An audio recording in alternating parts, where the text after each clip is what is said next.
Greetings. Welcome to a new episode of Art Matters. I'm your host, Wayne Quackenbush, and I was just informed that this is our 50th episode. So we have two artists to talk to today and see their work and find out more about them. Let me introduce you to our first guest, Kim DePina. Welcome to the show. Thank you, Wayne. It's I've only met you once before, and we're here to see your paintings, and if you want to talk a little bit about yourself and how you got started. Sure. I've always been artistic and always wanted to paint, so I just started to paint in 2016. A boyfriend of mine had heard enough of me saying, I really would like to paint, and he kind of pushed it along by getting a gift card for me and an easel. And I haven't stopped painting since. So that's how I started with these. Now, before you started painting, you must have had an idea what direction you wanted to go in. Honestly, I wasn't sure. That's still true now. Each painting that I do begins with whatever it is that I'm feeling. Mm-hmm. So, can I point to this one here? Yeah, if you want to start showing your work. Sure. Are we looking at this one? Yeah, we can choose this one here with the horse. Okay. This actually, I started out as wanting to paint a beach scene. Okay. And I wasn't feeling it, but I picked up a little bit of the orange color that I had in the sand and decided to make the entire canvas that color. Okay. And how I work is I'll sit there with whatever strokes are in the canvas from the paint, the colors, the swirls, and it's almost like a meditation where I start to see what's going to come into being. And I kept feeling and seeing a horse, and that's what I started with. So you basically grew the horse out of the background. Yes. And does the horse have any special meaning? No, I wouldn't say that there's any special meaning. It could be attributed to a special meaning for whoever's looking at it, Right, though. of course. So it was just something that I was feeling strongly. So, and then once I was finished or almost finished with the horse, I just went with that. It's just things come to me. So the horse came first, and then you added the flowers and, Yes. and other things later. Yes, exactly. But it's all organic. And is the beach still there? Underneath somewhere, yeah. Okay. Maybe he's running toward the beach, I'm not sure. Do you ever get imagery in dreams? Yes, I get a lot of imagery in dreams. I also read tarot, so I get a lot of imagery just from, they call it the inner eye, the third eye. Right. So I see things internally a lot. Mm-hmm. So that's sort of what you see here. And we were talking briefly about part of your spiritual practice and Yes. how that's a big inspiration It for is. your art. Everything that I do is based on that spiritual practice, I think. I connect deeply with the universe and nature, so I wake up each morning, the first thing that I do is I greet the four directions. Mm-hmm. And I have a shell of sage, and I wake up and I say to the east, thank you for this day, and I move on to the south, and it helps me to feel centered and in a positive frame of mind mm-hmm. to move forward with my day. Yeah, because you probably need that quiet, meditative time because I know that your day becomes much more hectic. Yes, lots of phone calls mm-hmm. and visitors, so Yeah, yes. and family and all this other stuff. Yes. So, yeah, you need that quiet time.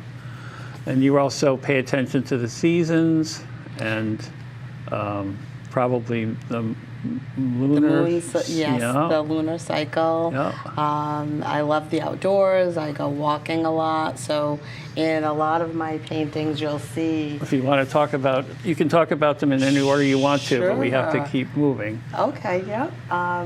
This one here is called The Dream. And it started with this circle up at the top with the cheetah. And I had nothing else there, and it just started to develop little bits at a time. And that's when I started to throw in little bits and pieces that seemed vague and didn't make sense, and that's when I came up with the name for it, The Dream, because it feels very dreamlike. So Yeah, I mean, it's dreamlike in the not only the subject matter, but the color choices and the Yes. fact that gravity doesn't really seem to be a major factor. No, There's it's all not. sort of things floating, and again, you're evoking the air and the water and the moon and everything else. Yep. Yeah, the moon plays a big part in a lot of my paintings. We got it here. We had it in the horse painting. And most of my paintings come from that inner world, except for this Miley Cyrus. I was never a huge fan of her work, but I kind of liked her character. And I saw a remake of a song that I really liked, and it was on YouTube, and this was the outfit she was wearing. I said, oh, I just have to paint that. So I kept screenshotting the video to get an authentic position, a pose that sure. I could paint. And this And is... you used it for reference. Yes, yes. So I changed a little bit of the background, but she's exactly like she is in the video. One thing that's different about this one from the other ones that you've talked about is that you're crazier with your brush strokes. Yeah. It's like you're attacking the light is reflecting and you're slashing at the canvas. Yes. And that's, I feel like that's her energy. Yeah, I see that. Yep, definitely. Oh, see, I would have thought that this was a portrait of someone you know, so I'm glad you pointed that out. Yep, yep. So, and I guess if we could talk about the one behind you there. This one? That one doesn't have a name, but you can see up at the top there's maybe one or two moon. There's two different moons. One's blue, one's white, and that's another dream-like painting. Sure. Well, I mean, you literally have a dream catcher there. Yes, yeah. And the owl, that's very symbolic of... The wand that owl is holding is a real physical object that I made. Oh, wow. That's sitting in my room at home. And again, it's just whatever comes to me is what I start to paint. Wow. Yeah, that's been a very popular one in my office at work. Okay, sure. And let's see about maybe getting some of the ones from sure. down here because we only have a few minutes left. Okay, so this one here I call Keeping Time. The canvas itself had gotten some scratches on it around here somewhere, so I put some gesso. Yes. And I sort of liked the way it looked, but I couldn't smooth it out enough, so I said, you know what, let's work with it. Let me create a little cloud here. And the tree came next. That's another thing I do in a lot of my paintings. I have this tree or branches, and this was the second one. And when I had that there, it just felt like it reminded me for some reason of a grandfather clock. Okay. So that's how this became Keeping Time. I made this into a grandfather clock. Father Time is over here. Oh, okay, yeah. And then we have someone playing the harp, so keeping time as far as music goes. Right, and also you can mark the hours with the sound of the harp. Yeah, yep. So we have that there. And this was also very popular. This is Vanessa. Okay. Vanessa means butterfly. Oh, I did not know that. Yeah, Okay. so there you go.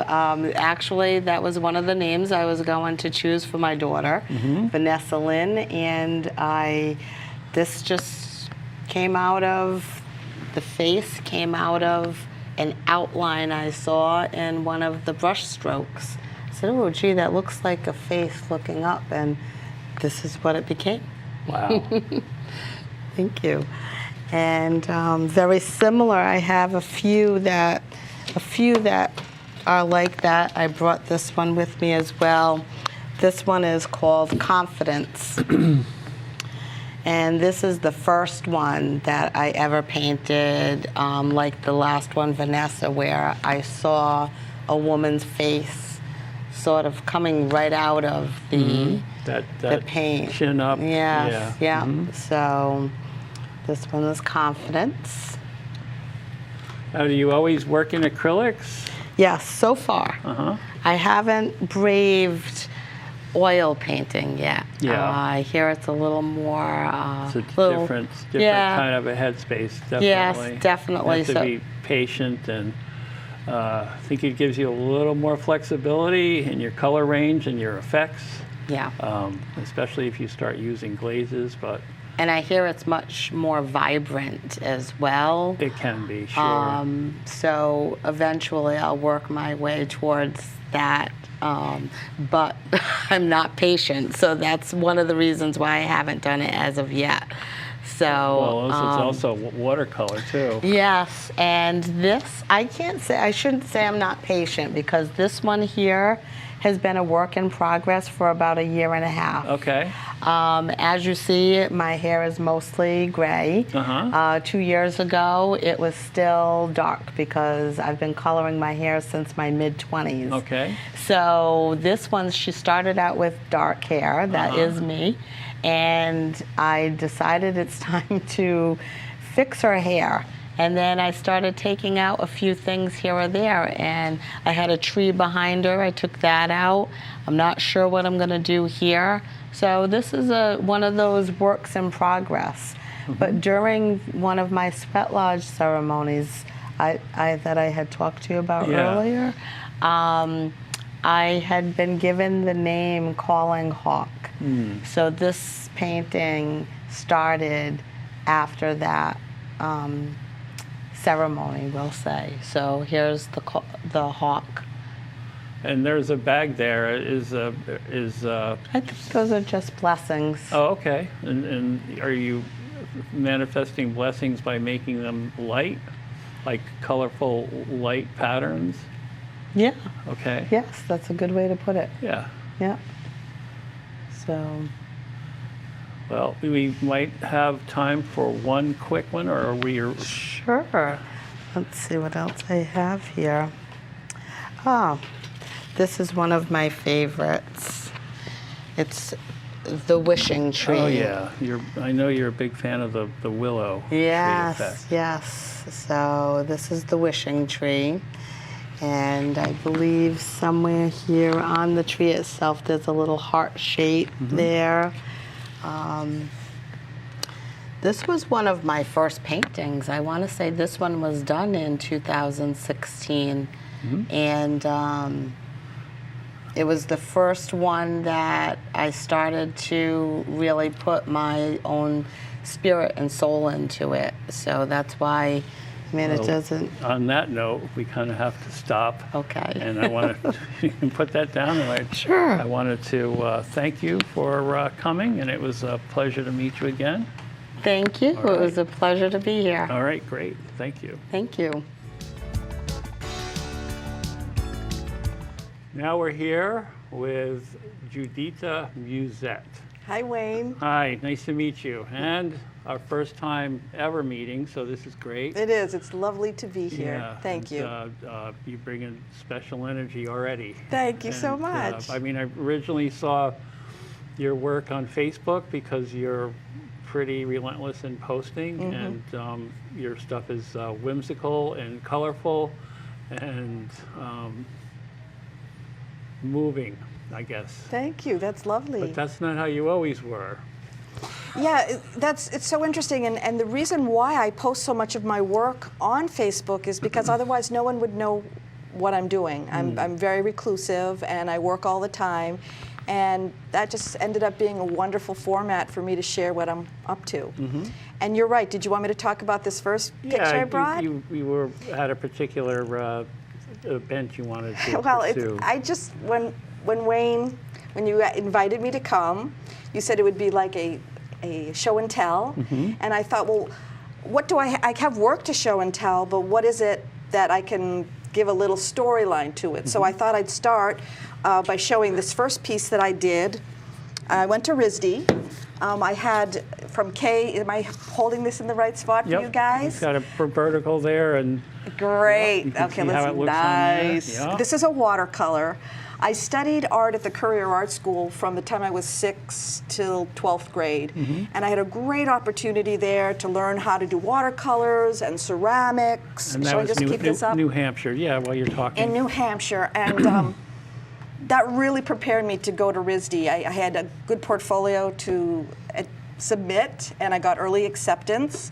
And I was very young, and this was the first painting that I did my freshman year at RISD. And you can see it's very representational, and I had that was the trajectory of my art career at that point, as I was very interested in how to do a photorealism, but very colorful photorealism. I had a huge portfolio, and at one tragic crossroads in my life, my portfolio got thrown into the trash, and never to be seen again. So when I started working after that, everything that I did was very, like, if I lost this, because the hours that I had lost of my life in that portfolio, you could never get it back. So I thought, well, let me just, first of all, I couldn't work for about 10 years. I couldn't pick up a pencil.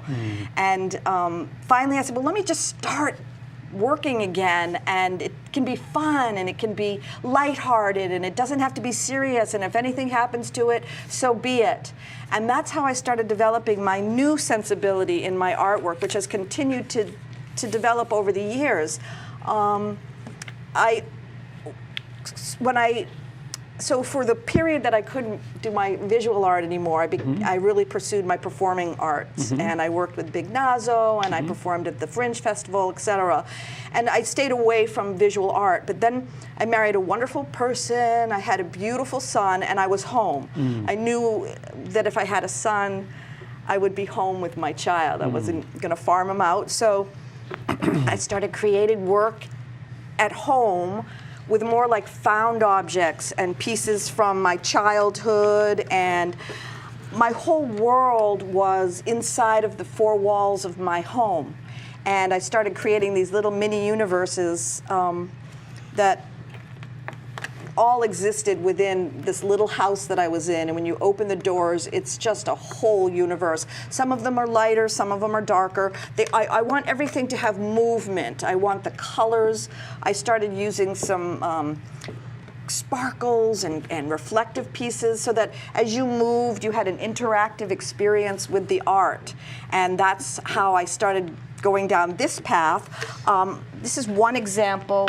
You didn't want your life wasn't being portrayed as drab because it had as much color and reflectivity. Exactly, it was just a different world. And this one I go, let's do launch instead of let's do lunch. Let's do launch. Okay. And it's just a little world Rocket in there.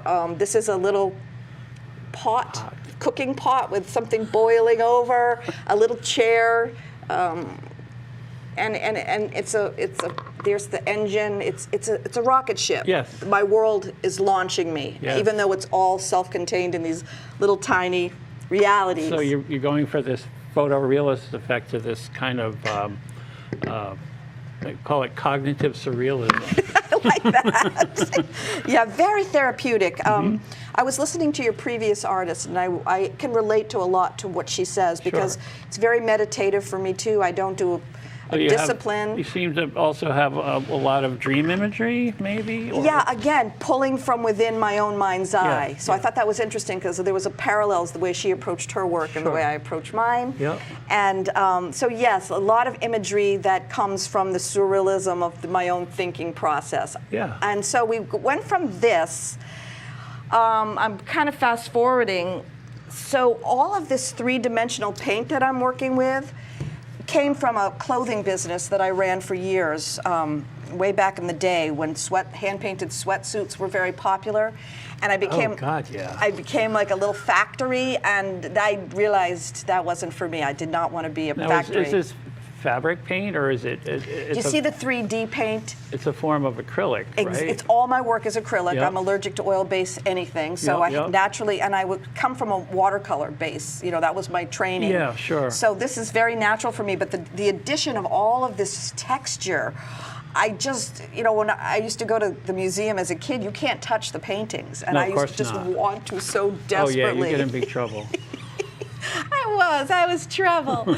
But here we are. Now my paintings are a lot about texture. Now, are you using glazing, or is that just the paint? That's the paint. I do so many layers and layers and layers. When you hold it like that, I can see that it's almost sculptural. You have lines of color all through there. That's right. Yeah. And so color plays a huge part in my artwork because I find that colors are food for the soul coming in through your eyes. I know it affects me personally. Sure. Now, you're not using a brush to make those lines. They're little tubes. That's what like I thought. Little cake decorating tubes, almost. I remember that, sure. Yeah. So that was that. Oh, here's another. So now we're heading in this direction. I'm heading and that back. One's very three-dimensional. And heading back more towards some sense, even though it's very whimsical and figurative, you know, I'm starting to create more realistic images. That's a real face. That's you know. So I'm starting to blend now my old world sensibilities with my new world sensibilities. But you're drawing with your tubes too. I am drawing with my tubes. I never put a pencil down. I really, like your other artist said, I don't know what it's going to be until I'm halfway there. Some pieces I have a real intention, and I'll take us fast forward to these pieces behind me. Sure. Because this is the next phase when COVID hit. Yeah. I really was affected by COVID. I was, again, isolated in my own world. My immune system is not what I would like it to be, so I really, really sequestered myself. And I started developing this whole series that was very reflective of my own inner experience of COVID. This was the first one that I did. Okay. So you can see, like, the idea of all being together was not good, right? So that's where the skulls and the death comes from. Now, I'm not thinking about this as I go into drawing these. These are like important images coming out of my subconscious mind. But aren't these like happy little viruses down there? They are happy. The more they get, the happier they are. You can tell they're happy because it's colorful. And that's also, thank you, that's also something that's very important to me is I want to have a sense of humor, and I want something that is really ugly, can I transform it into something beautiful? Oh, I know that feeling. Sure. Right? So that was COVID. It is an ugly image, but it's somehow beautiful in the profoundness. You can't be sad with that much orange. And so this one is Baby Godzilla.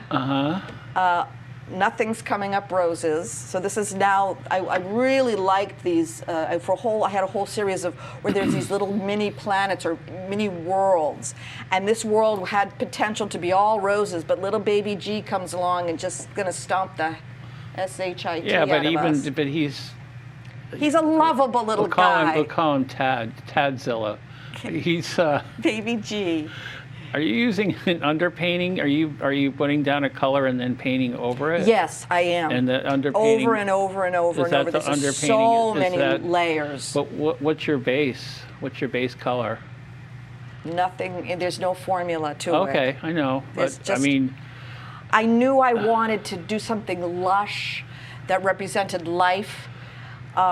So I started probably with the green. And also the complementary, right? Because you got the green and the orange, and that's got to pop, right?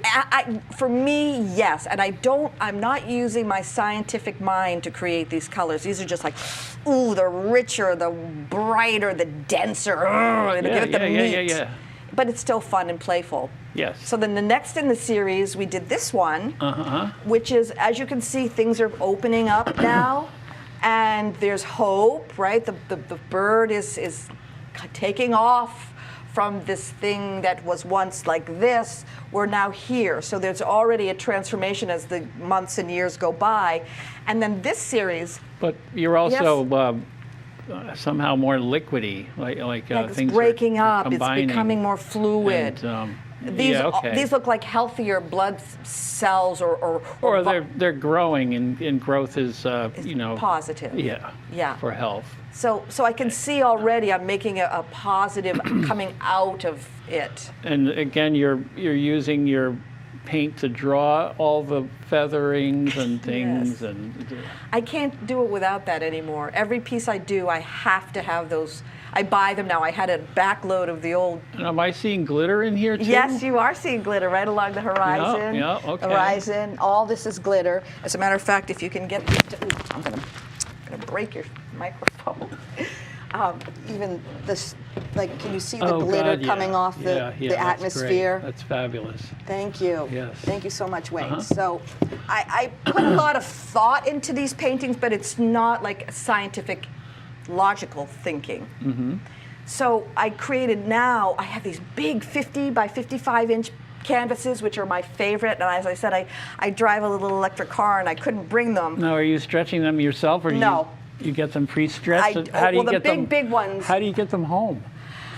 Well, we used to have a bigger car, but now we're down to a one-car family. Yeah, gotcha. So that's we're an electric one-car family now. We're trying to do our part in the whole footprint. But as you can see from this one now, it has a completely different atmosphere. But it's still the spheres now. But this is so hopeful and peaceful and calm. Yeah. And what was once fluid and deep and dark has now just completely washed. It's being washed away. So I thought that would give you an example of how COVID affected my work. Sure, of course. I kind of see how everything that I do. So you're obviously not looking outside your studio window and seeing this stuff. This is like, okay, this is all in my brain. It is.